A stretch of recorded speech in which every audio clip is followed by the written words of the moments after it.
Hi everyone, it's Eliana and I have another card to share with you today. This card was made with tailored expression supplies that I purchased just recently. I'm going to start off with the Graphics Greetings birthday stamp. I first start off by removing the foam insert that comes inside the MISTI. This allows a bigger gap for the cling mount stamps. I'm taking a 4x4 piece of cardstock. It's bigger than what I need, but it's a lot easier to trim it down. I am positioning my repositionable masking paper. It's just from the office supplies, and I just cut it down a little bit bigger than what I really needed. I just picked a color and inked up the entire piece, the entire stamp, and stamped it onto my masking paper. And now I am cleaning off the stamp. I'm going to do some selective stamping, and this is the easiest way that I figured out and the most efficient. So what I am planning to do is start from the top and work my way down.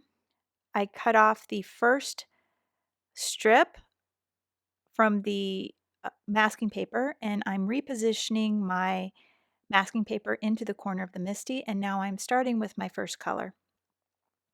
My first color is Sprinkles.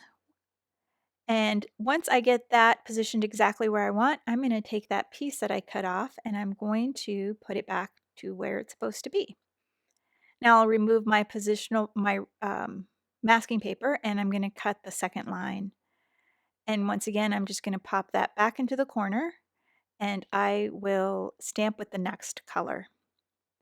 For the next color, I'm going to use Lollipop. And I'm going to stamp this a couple of times just because I needed to get, no, I didn't. One of these I stamp a few times. Now I'm going to take that strip that I cut off and I'm putting it back onto my project. And so that's going to keep the previous layer protected, and then we'll only stamp what is exposed from the cardstock. I'm just using my creative corner just because it's a little bit easier. It covers more surface to keep that masking paper down, but you can use a regular magnet. And the next color I use is Pink Champagne. And I'm just going to continue on until I get to the bottom of the card. I end up using Mint Julep as my fourth color. So now that everything's done, I'm going to peel away all of the labels. And my piece is complete.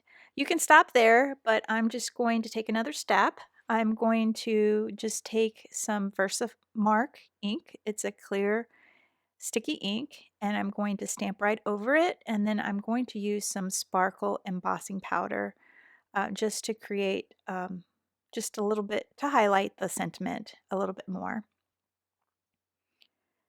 I'm not sure what brand this is. I think it was just a generic one that I purchased a long time ago, but you can just use anything you want. You can use clear embossing powder and that'll just add a little bit of shine to it. And I'm just going to warm up my heat gun and I'm just going to melt the embossing powder that is on my piece of cardstock.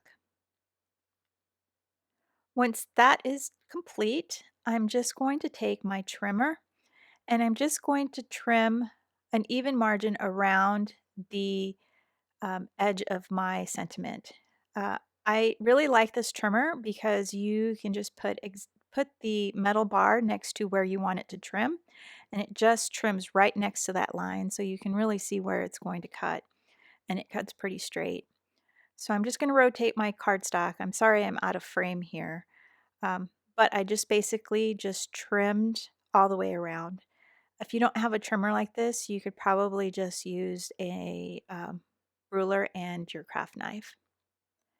Now I'm just going to line up my sentiment onto a small piece of lollipop cardstock. And I'm going to just mat that little piece. I'm trimming off a piece of this pattern paper, and it is from the Hello Happiness pattern paper set. I bought it's like a kit that's on their website, and it has the 6x6 paper pad with the coordinating cardstock in it. And It's in a reusable container, so you can keep your project all together and you can store all your scraps in the same spot. So I've cut it down to 4 1/4 by 5 1/2, and I'm just attaching it to the front of my card panel, sorry, my card base. I did use my creative corners to mount that. I just tucked my card base into the corner and then added the piece on top, and I used the corner to align everything up. I added a little bit of foam to the back of my sentiment, and I'm just adhering it to the front of my card. And that's it. It's a simple card, and it didn't take, I think altogether in real time, it took me about 15 minutes to complete. Thanks so much for watching, and if you like this video, be sure to give it a thumbs up and hit that subscribe button. Have a great day.